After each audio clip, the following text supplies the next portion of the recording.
নাহমাদুহু ওয়া নুসাল্লি আলা রাসূলিহিল কারীম আম্মা বা'দ।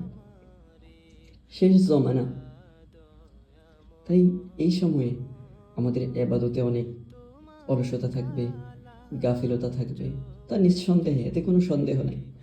তবে আমাদের অবশ্যই আমাদের ঈমানকে শিরিক এবং কুফর মুক্ত রাখতে হবে। আমাদের অন্তরে সকল গায়রুল্লাহ এবং তাগুতকে বর্জন করতে হবে। একমাত্র আল্লাহ সুবহানাহু ওয়া তাআলাকেই ইলাহ রূপে গ্রহণ করতে হবে। আজ অধিকাংশ মুসলমান মুখে আল্লাহকে স্বীকার করছে, কিন্তু কাজের মাধ্যমে আল্লাহ তাআলাকে অস্বীকার করছে। সামান্য কিছু নমুনা আমি দিই। একটা শ্রেণী আছে যারা বলে যে অমুক পীর অমুক অলি সন্তান দিতে পারে বা জান্নাতে নিতে পারে, এরকম।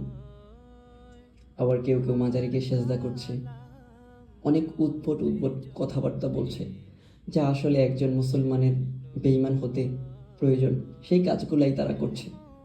কিন্তু দুঃখজনক ব্যাপার হলো যে এই বিষয়গুলোও কোনো কোনো মুসলমান এই বিষয়ে সচেতন, কিন্তু অধিকাংশ মুসলমান আজ ভিন্ন উপায়ে স্মার্টভাবে আল্লাহ সুবহানাহু ওয়া তাআলার সাথে শরীক করছে।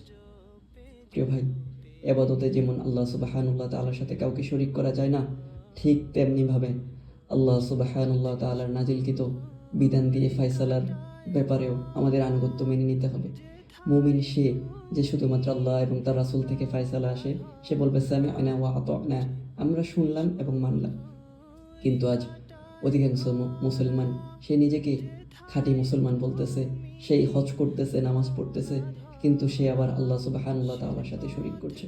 আল্লাহ সুবহানাহু ওয়া তাআলা যে বিধান দিয়েছেন সেই বিধান দিয়ে তারা ফয়সালা করছে না, তারা নিজেদের মন মতো নিজেদের খেয়াল খুশির অনুসরণ করছে।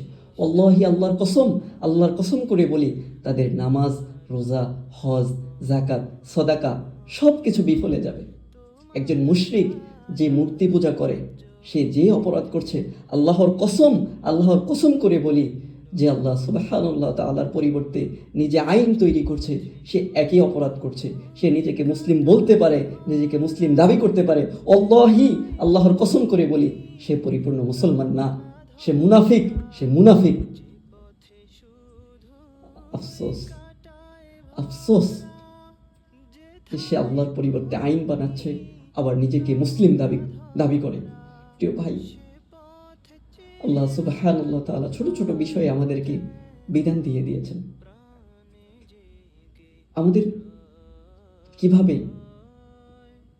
ওয়াশরুমে যেতে হবে, কিভাবে বের হতে হবে, কিভাবে ঘর থেকে বের হতে হবে, কিভাবে ঘরে ঢুকতে হবে, কিভাবে খেতে হবে, কিভাবে বিবাহ শাদী থেকে শুরু করে ছোট ছোট সকল কিছুতে আল্লাহ সুবহানাহু ওয়া তাআলা আমাদেরকে নির্দেশ দিয়ে দিয়েছেন। তাহলে রাষ্ট্র পরিচালনা করার মতো এত বড় বিষয় আল্লাহ সুবহানাহু ওয়া তাআলা কি সেই বিষয়ে বিধান দিবেন না? এটা কি আমাদের বোধগম্য নয়? অনেকেই বুঝে না। আমি আপনাদেরকে বলতে চাই, প্রিয় ভাই, সুদ কি হারাম নাকি হালাল? যদি বলেন হালাল, তাহলে তো আপনি মুসলিম দাবি করতে পারেন।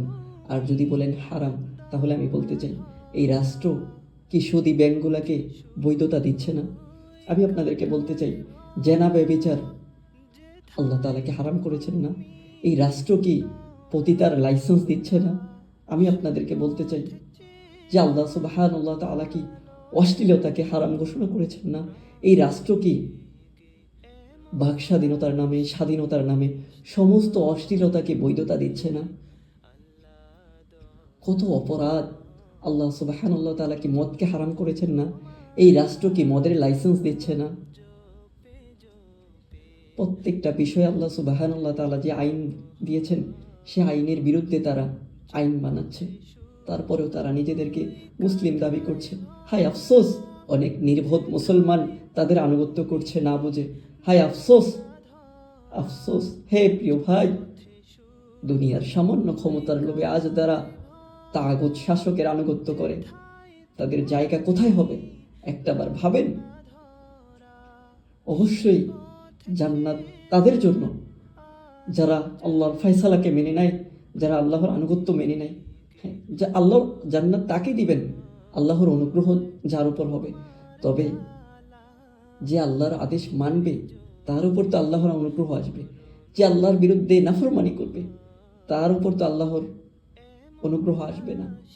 এই তাগুত শাসকরা আল্লাহ সুবহানাল্লাহ তাআলা এবং রাসূলের সাথে প্রতিনিয়ত যুদ্ধ করছে, আমরা কিনা তাদেরই আনুগত্য করছি। আফসোস, আবার নিজেদেরকে মুসলিম দাবি করছি। হায় আফসোস।